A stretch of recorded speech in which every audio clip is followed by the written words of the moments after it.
అందరికీ నమస్కారం. హీరో శివాజీ ఆయన ఈ మధ్య కాలంలో సినిమాల్లో తక్కువ, వివాదాల్లో ఎక్కువ ఉంటున్నారు. నిజానికి శివాజీ గారికి వివాదాలు కొత్త కాదు. మరి ఆయనే కావాలని వివాదాలను ఎత్తుక్కుంటాడో లేదా అనుకోకుండా వివాదాల్లో చిక్కుకుంటాడో తెలియదు, కానీ వివాదాలు ఆయన్ని చుట్టుముడుతూ ఉంటాయి. ఈ మధ్యనే ఒక వివాదం సద్దుమణిగింది.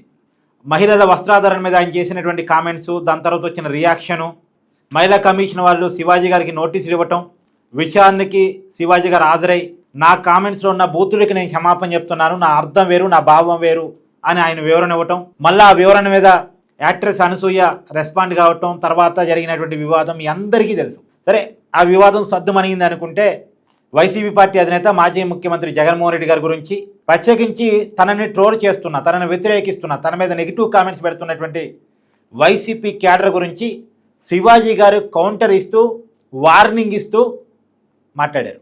ఒక్కసారి శివాజీ గారు ఏం మాట్లాడారో మీరే వినండి. శివాజీ ఎప్పుడైనా మాట్లాడతాడు, ఎప్పుడైనా ఏ పార్టీతో అయినా ఎదురెళ్ళి మాట్లాడతా. అది రైతుల కష్టం.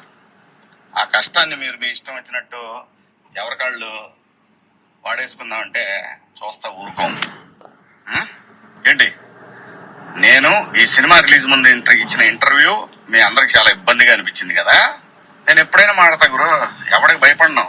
మీలాగా ఆడెవడో ఇచ్చే పేటిఎం డబ్బుల కోసం నా బతుకు నడిస్తే చాలులే అని అనుకుని పోయే రకాన్ని కాదు నేను. అలాగైతే మీ అందరూ తెలుసోలేదో, నేనే ఒక వ్యవస్థను ఏర్పాటు చేయగలిగినోడిని నేను కాదు. ఈ బతుకు ఇచ్చింది మనకి జనం, అది నాకైనా రాజకీయ నాయకులకైనా.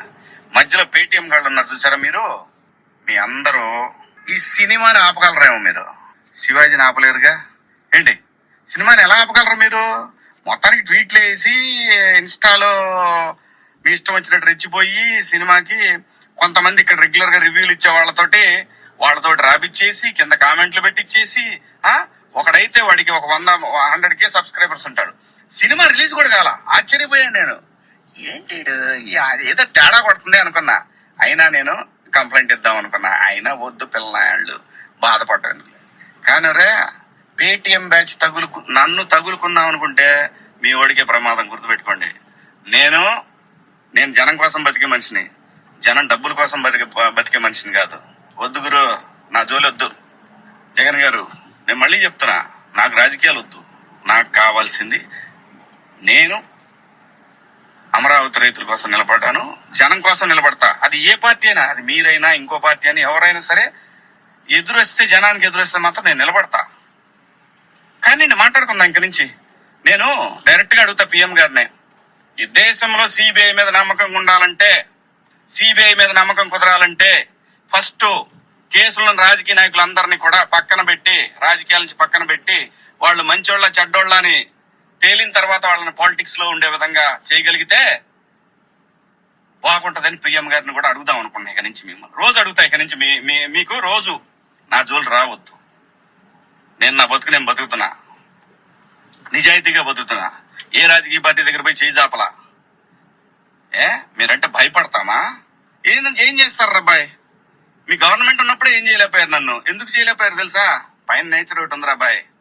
రప్ప ఇవన్నీ బాగుంటాయి వీడియోల్లోనూ వాటిలో చూసుకోవటానికిను ఎగేసుకొని మనం భుజాన రేపేదో జరుగుద్దని ఊహించుకోండి. మనందరికంటే ప్రకృతి గొప్పదిరా అబ్బాయి, గుర్తుపెట్టుకోండి.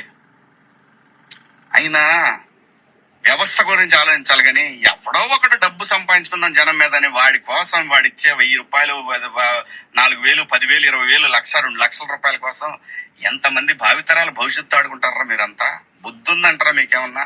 చూశారు కదా, జగన్మోహన్ రెడ్డి గారి గురించి, వైసీపీ కార్యకర్తల గురించి శివాజీ గారు మాట్లాడిన విషయాలు ఇవి. జగన్మోహన్ రెడ్డి గారి పేరెత్తే మాట్లాడారు. రేపటి నుంచి మీతో యుద్ధానికి సిద్ధం అన్నట్టు కూడా ప్రకటించారు. మరి ఈ వివాదం ఎక్కడి దాకా వెళుతుందో చూడాలి. చూద్దాం. Thank you.